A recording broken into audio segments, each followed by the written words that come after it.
Welcome, you're watching Head to Head. I'm Antonina Antosha with UATV.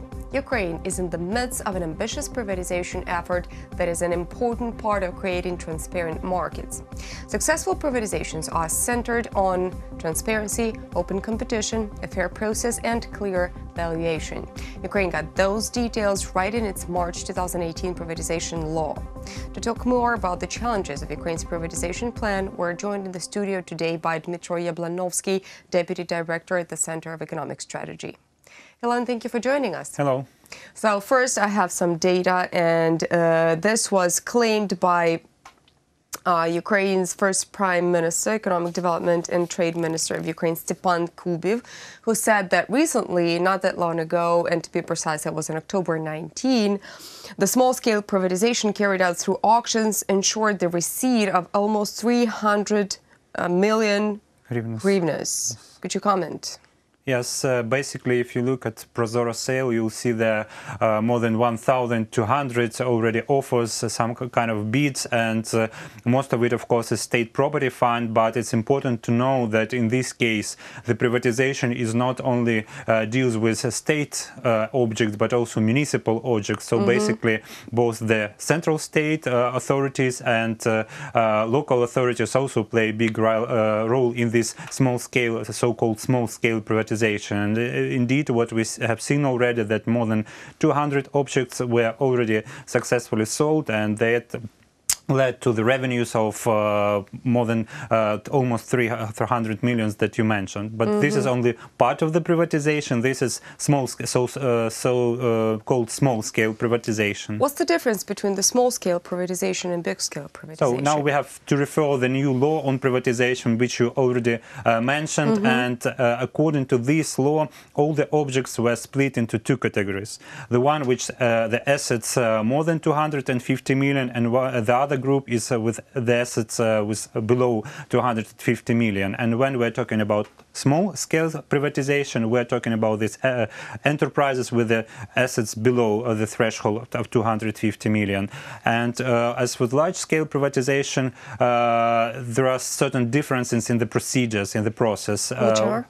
The main difference is that in this case, the state doesn't just sell the enterprise, but it attracts the investment advisor. And this investment advisor, its role is to help to find as many buyers as possible. So the goal of privatization is to attract investors, to create maximum competition during the auctions. How to do this? We really have to have some people who know how to sell privatization. To be frank, Ukrainian state is not that good at selling things, especially when we tell that we want to attract international investors, foreign buyers. It doesn't have so much experience in that. So in this, the consultant you just mentioned, does he try to attract Ukrainian investors, meaning investors purely from Ukraine, or the ones from abroad as well? His role is to maximize the competition, because I think it's more or less obvious. If you want the highest possible price for the object, what you should do, you should create as much as possible the highest possible competition. So in order to make this, we should attract both Ukrainian and foreign buyers. There are no limits as for what whether we would like to have only Ukrainian and foreign buyers. There is no discrimination, but we want to have the highest competition. Then we have to also offer this object not only to Ukrainian buyers but to foreigners. But in this case, it's kind of a question of marketing already. We need to find those potential buyers, especially taking into account that these big objects, they're very specific. So it's not kind of a standard plant or standard factory. There are coal mines, there are heating power plants, there are machinery building factories. They are very, very specific and unique.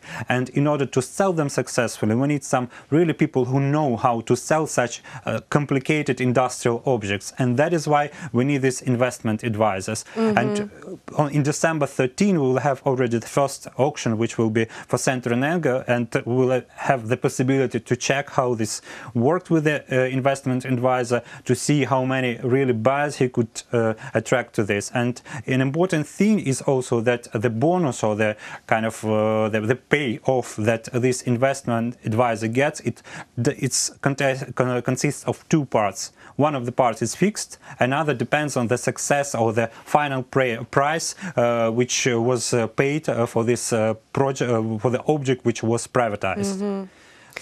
Okay, well, there has been information out there that Ukraine is going to cooperate with Germany in this industry, in this field. How's it going to look? How's the process going to happen? As far as I know, there will be additional consultants who will help and assist Ukraine to sell its assets. But to German investors or not only German. I would in this respect, I can there is one side of it which is non-discrimination part, and in this respect, again, I would like to highlight once again there are no discrimination against Ukrainian or foreign buyers. It's important. But if you look at, for example, the scientific research on privatization, it shows that in many cases the foreign buyers, the foreign investors, they were much more efficient. They brought more new technologies. They brought more investment into local enterprises. This is not experience only of Ukraine, but this scientific research is based on experience of many countries in the region.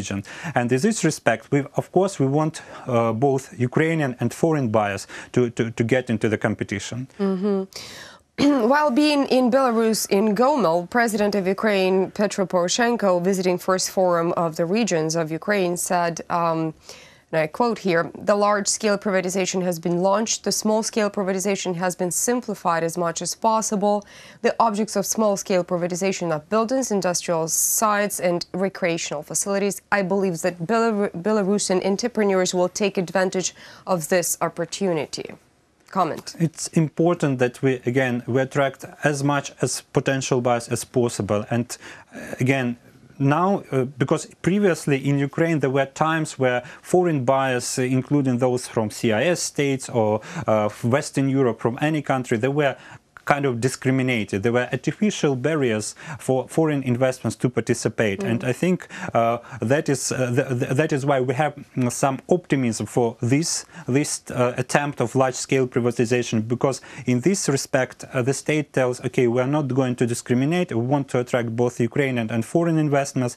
And what is even more important, we are not talking about the maximization of the revenue, which is of course important from the sales of this object, but also maximization of potential investment. And in this respect, it is important that we have very professional investors who have the experience in the field. So if we're selling some chemical plant, we want the investor to have experience in this chemical industry and have the competence and have the money also to invest, because many of these objects, to be frank, they are quite outdated. They have worn out fixed assets, and they really badly need investment. And basically this is the reason why we privatize them, because the state doesn't have enough investment, doesn't have money to invest in those enterprises to become profitable. Many of them are loss-making, so basically they're taking away the money from the state budget, from us as taxpayers.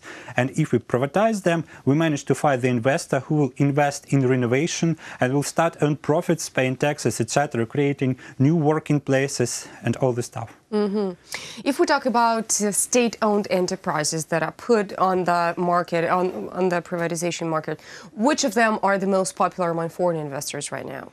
It's hard to judge because, again, they have signed the non-disclosure agreement, so we don't know how many of them. But of course, there are different types of the objects. There are some objects with big debts, and unfortunately, for example, you know the story of OPZ, which was there were already several attempts to sell it. Now we have a new investment advisor who claims he know how to restructure this plant to become more attractive for the buyers. So basically, we hope that will increase the competition. But again, unfortunately, we don't know the names, we don't know how many, but we really hope that investment advisors will do their job and will have transparent and high competition. In general, we do already have some data on what privatization looked like in 2018.